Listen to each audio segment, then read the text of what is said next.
अस्सलाम वालेकुम तमाम देखने और सुनने वाले बहन भाइयों को मेरा प्यार भरा सलाम। आज हम आपके लिए बना रहे हैं ईस्ट स्पेशल ज़रदा रेसिपी।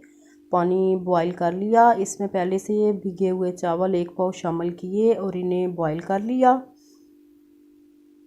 अब हम ऐड करेंगे हाफ़ कप घी, उसमें 1 पाव चीनी शामिल की, हाफ़ कप पानी ऐड किया और मिक्स कर लिया। इनको साथ हम ऐड करेंगे half tea spoon yellow food colour,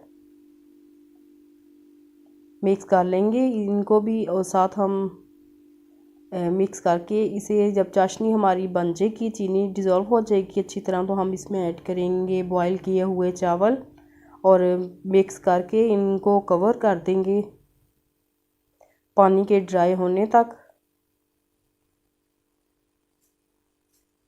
जब पानी ड्राई हो जाएगा तो हम इसमें ऐड करेंगे कटे बादाम और किशमिश। आपके पास जो नट्स अवेलेबल हों आप ऐड कर सकती हैं और दम पे लगा देंगे कवर करके 10 मिनट के लिए हल्की आंच पे।